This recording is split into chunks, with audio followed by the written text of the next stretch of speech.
Okay, so let's talk a little bit about WEP, Windfall Elimination Provision. Sometimes when you are applying for Social Security disability and you have a conversation with a staffer at a field office, you might hear something to the effect of, well, if you worked a government job and have a pension, you're going to have up to 2/3 of your Social Security disability amount that you estimated you'd be getting, probably from your earnings statement when they have the estimates in there, withheld, deducted, whatever, you're not going to get it because of that government pension. That is like the worst case scenario. And it does happen to plenty of people, but not everybody. And so what you need to know is if your government job, the one that you derive that pension from, if you paid Social Security taxes all those years on that income, in addition to your income taxes and, state and local and all that stuff, that windfall elimination provision, the WEP, is not going to apply to you. I've heard of people saying, is it even worthwhile for me to apply for disability? Or, I'm like, oh my gosh, right? Don't just blow off the potentiality without knowing that if you paid Social Security taxes on that, the WEP does not apply to you. The WEP is important, and I understand it better than some people, I think, even though I don't get into the intricacies of the calculations for a reason. The WEP is designed to put everyone kind of back on an even playing field, sort of. The reason for the WEP is that for those that have a government pension who did not pay Social Security taxes on that work that derived them that government pension, but they still became insured for Social Security due to paying Social Security taxes on other more minimal work, say working summers at a camp, or, maybe they had an additional part-time job that was not government exempted from Social Security taxes. And they were able to muster up the very little bit needed to get some sort of retirement benefit. It doesn't take much. They will probably have and would have the WEP applied to whatever that little tiny Social Security amount that they had would be. And the reason is this: the SSA only knew at the time when they produced that estimate that we see in our earnings report that gives us kind of a ballpark of what we can expect when we retire. And it changes every year if we keep adding to our Social Security earnings payments, right? The people who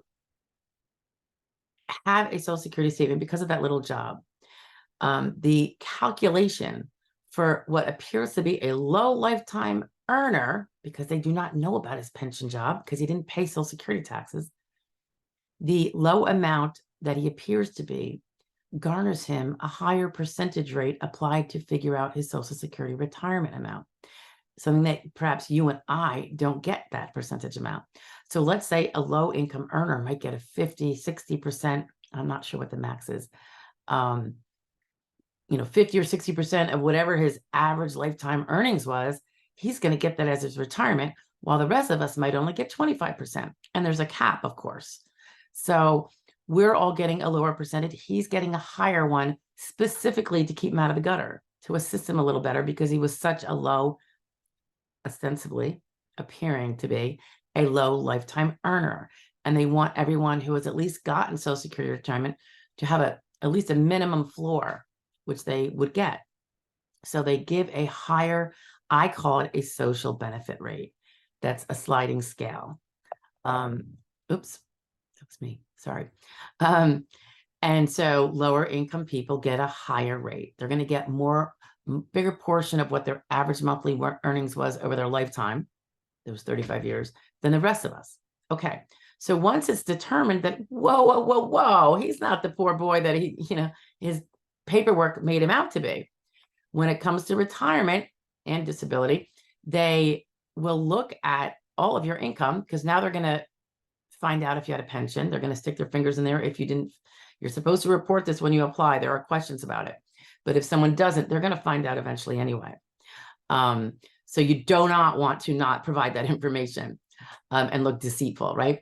So once they find out, which happens when you actually apply for retirement, then they will know that you are not that poor person deserving of that 50% rate, deserving under the rules.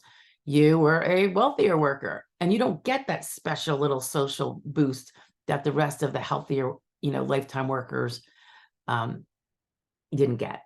So it is to even the field. So you who earned, X amount per year, same with your neighbor, are getting the same percentage rate applied to their average lifetime earnings, because it would be, you could see that it would be unfair otherwise. So while people don't like WEP, they feel offended by it, it's really for quite a logical reason. I know there are some groups that are trying to get rid of it, and I'm like, but do you know why it's there?